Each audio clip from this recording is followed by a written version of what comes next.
Disaster on the dyno part 2. So everybody had a lot of comments. A lot of good comments. I couldn't argue with most of them, except for I could argue with them because I knew I had clearance and I had everything I needed. So here's the deal that I find, tearing the engine completely apart.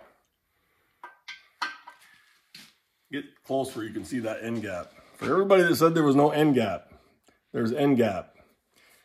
This is another piston with stock rings.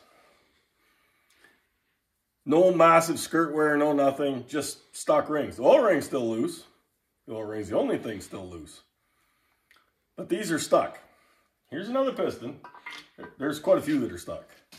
Here's another piston. The bottom ring is half stuck. That part's loose. And I can't turn it. I can't get this part out. Top ring is stuck.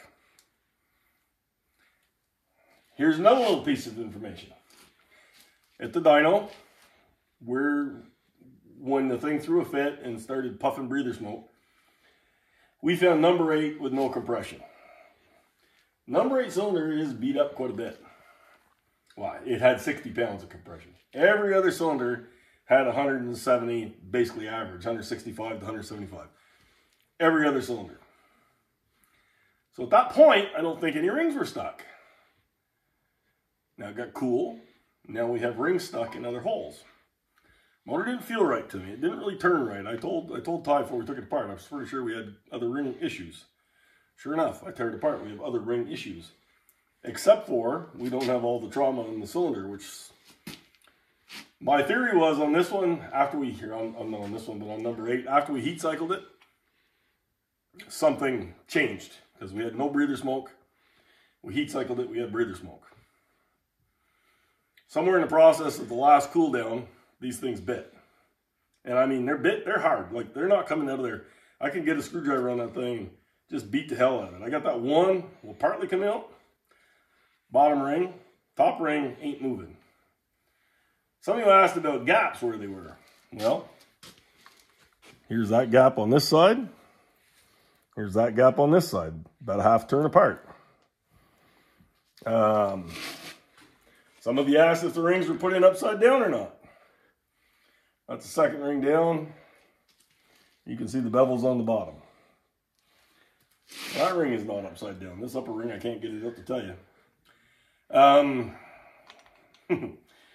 A lot of you asked about cylinder clearance. Well, cylinder clearance is right here in front of us. I've measured the piston, and this one the rings weren't stuck in. Measured this piston, measured the cylinder walls. It is small at the top, small at the bottom. When I say small, I have 4.5 as my minimum clearance. In the center, there's 5.5. I'm not in love with it, but you know, we didn't want to rebore it because this is one of those later model blocks and didn't really want to go 60. It's already 40. I'm not putting it back together with this bore. I think there is a material issue in these pistons. I think when they go through a thermal cycle, I think they're changing somehow and they're pinching these rings.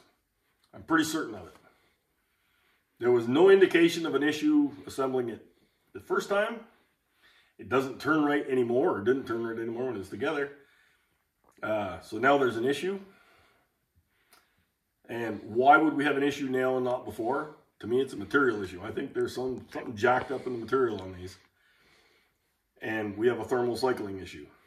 As you can see, there is a gap. You know, their rotation is correct on, the gaps are correct. I have more clearance than I should have. Not ideas. I'm going to load this thing up now. I'm going to take it over to my buddy's place. I'm going to talk to him about it. I want to have it sonic tested. If we can, I'll bore at 60. If we can't, I'm going to toss it. But I'm going to sonic test it and see if we can cut at 60. Because I don't have a sonic tester. I'll bring it back, bore it. We'll take care of business. I'm going to drag a couple of these pistons over there with me and see what he has to say. I'm out of ideas. Now, full history. One last thing. This engine, when we got it, came from my brother-in-law's truck. We took it apart. All 8 cylinders, every ring in it was popcorn. So my son, when he was a kid, he throws it back together with new rings. You know, good idea, bad idea, whatever. So then Todd ran it in the Chevy 2 for 3 or 4 years, and we took it apart, and we had 2 pistons with 1 broken ring, which ring grooves on the pistons probably beat up from before, whatever. You know, these are not, the cylinders are not perfect, but I've run worse. But long story short, it did have an issue. It had broke rings before. So I don't trust it. I'm not running it again. It's going to get bored if we're going to run it. It's going to get bored, because bite me 3 times is stupidity. But just a little history on it, maybe give somebody an idea. But I don't know what broken rings have got to do with binding this ring. And I sure as hell don't know what a cylinder that's slightly over loose has to do with binding that ring, although maybe I'm missing something. All right, I just went and saw Mr. Frank. Frank, didn't know what to say. Thanks, Frank, I know you're watching. Yeah. This is one of the stock pistons. He knocked the rings out of it, and he's looking it over. And wasn't too sure what to say. Take those rings out of there, you can put them back in. Once they're knocked out, the spring is still in them. There's like no slack. Normally you put a ring in, you can kind of move it a little bit. This thing is just, I mean, while I'm moving it, the slack is I'm just bending the ring. There's absolutely nothing. To me, that's just too tight. I don't know. I really don't know. I guess we're all kind of scratching our heads at this point. Most guys won't show you this, but this is real. This is what we go through. And you can see the metal transfer on there. See the discoloration? Actually, more of this side is going to show. See those little spots? That's all metal transfer. Yeah, most guys ain't going to show you this, but this is real. This isn't made up stuff. I hope I can learn something out of this. Hopefully somebody comes in with some great information.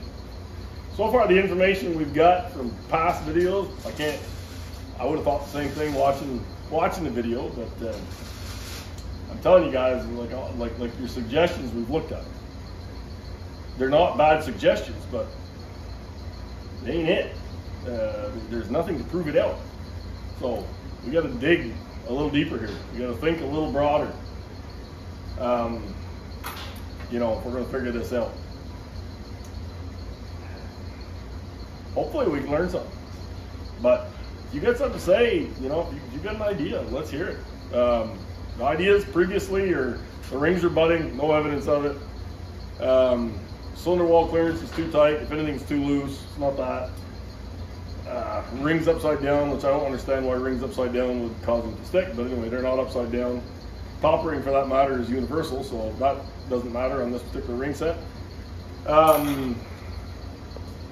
What other ideas have there been? Rings not rotated correctly. Again, not sure that would make them stick, but they were rotated correctly. You know, tight spots tapering the bore, but again, we got clearance everywhere. Tightest spot, we got too much clearance, really. So, I don't know.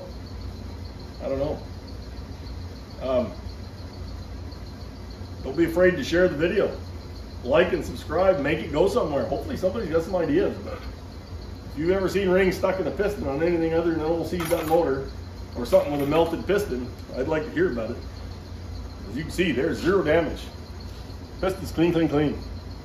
And the rings are stuck, hardcore. And less than a half an hour runtime. As I say, you can look at the other video, but we ran it in, broke the rings in. There's no breather smoke of any kind. It sat, cooled off. It sucked the rings up on one piston. And then we checked compression. We had good compression on 7 holes. When we left the dyno, and I get back here and I take the motor apart cold, and I've got rings that are caught on several pistons. So it doesn't make sense. But let me know what you got.